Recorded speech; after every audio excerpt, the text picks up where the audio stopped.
So it's 1999, my early 20s in the Air Force, and I just returned from this long deployment in South Korea, and I'm in Vegas for the first time. And I brought with me in this suitcase this big wardrobe of all these custom-made, tailor-fit outfits. Because whenever I put one on, like my confidence would just soar. I became somebody else. And so today, I'm wearing this blue silk pajama top and bottom. It's got gold inlaid dragons, and it's a Wing Chun uniform, so it's got these embroidered, like, frog buttons. And I'm at the Bellagio in the center bar with a group of my military friends, and this waitress, she takes notice of what I'm wearing, and she has a seat, and just now we're chit-chatting about the military and Korea, and these ladies walk up behind me, they're strangers, and they start petting my shoulder. And our waitress, she doesn't even hesitate. Do you know who that is? That's the Prince of Belize. And so these ladies are startled, and they look at the table, and they see military-looking people with dark suits, and my friends had on dark ties, and some of them had shades, and they're just staring right back at them. And these ladies, they see a security detail. And so they rip their hand off me, and they start apologizing. We are so sorry. We had no idea. And so I very calmly lean back and cross my legs. Please, do not feel as if we cannot socialize together. And now these ladies, they're giggling, right? Because they're nervous, they're embarrassed. And, oh, we're so sorry. We were not laughing at you. Please, do not feel as if we cannot laugh together either. And so these ladies are smitten, right? And so I'm taking pictures. Okay. And they leave, and I sit down, and my heartbeat, man, like the adrenaline I was getting from that. I mean, that's why you go to Vegas. And like, I feel like I just got away with something too.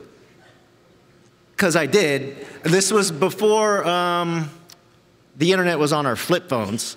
So those ladies, they would have had to go to the library to figure out that this is all fake news. The whole thing. But they were spreading some news of their own. Because 10 minutes later, I'm now surrounded by gawkers. And this crowd is growing. I'm not breaking character. So I did, what any rational person would do with an event spinning out of my control, is I took pictures with the kids. And then the adults. And then the groups, starting to like this. And this lady runs up and throws her arm around me. And she's wearing basically a napkin, right? Like, it's Vegas. And she's calling over her boyfriend, who's this really sharp-dressed guy, and he's got his hair slicked back. And I remember he smelled like cigars. And says he's a nightclub owner. He says, tonight, we'll send a limo for you and your entourage, VIP comp, the whole thing. Hands me his business card. Okay. And I've never done cocaine. But this is the highest sober I've ever been. Like, I feel like Peter Pan when he first found out, right? I'm like, oh, I'm floating.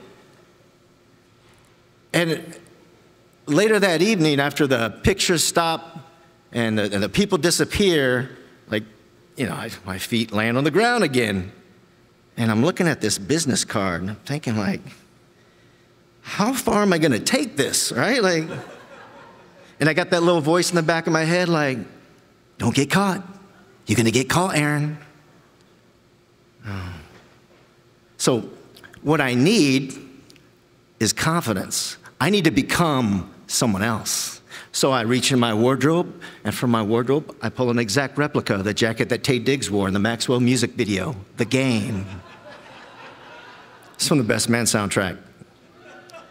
So I put on my confidence, butterscotch leather, thick stitching around the sleeves and the seams, steel gray leather pants, burnt orange ostrich skin shoes. Man, you better call the limo. We're going. That's right. Yeah. And the limo shows up. I'm like, all right, this is actually happening. This is real. And so me and my entourage and my security detail, we pile in the limo. And the music's going. Well, they got free alcohol, so the liquor's flowing. And the limo driver, he's all dressed to the nines.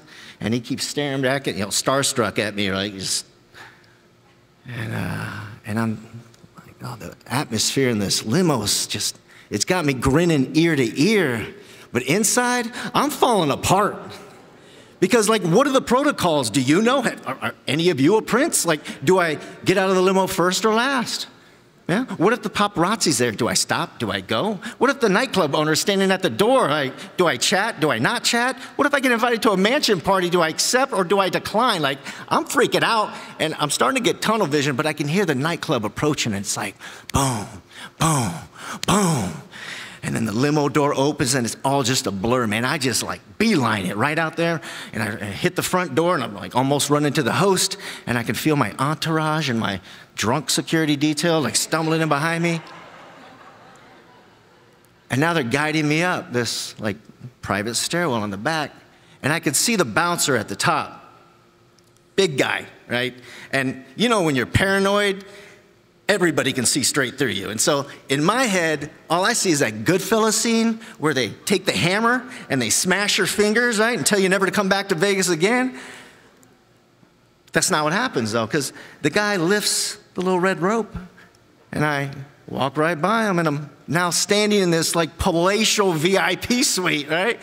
And the walls were textured and patterned, and they had this, like, this plush couch that any one of y'all would just want to take a nap on. These pillows with, like, this embroidered linen, and then there's this, like, carpet, very vibrant, and I was like, don't stand on that, I wanted to pay for that. And then there's a balcony overlooking the dance floor.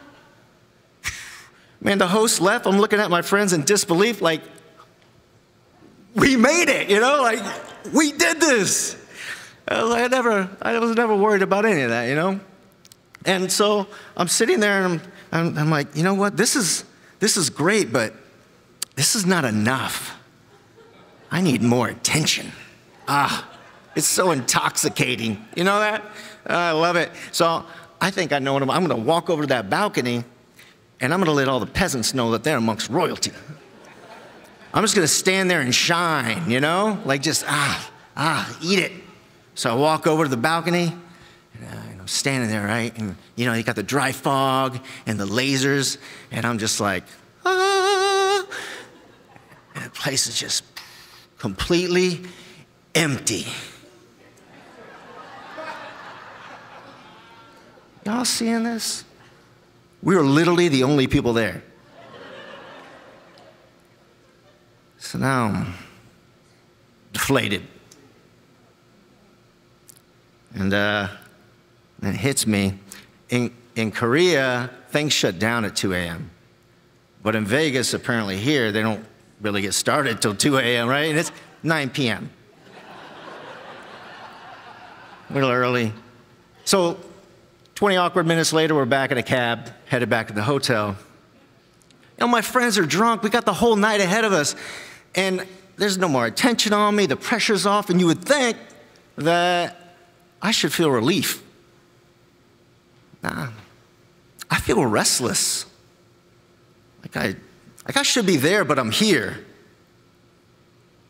It doesn't make sense, though, because I got my outfit on. I've got my confidence. It shouldn't matter where I'm at. But it does.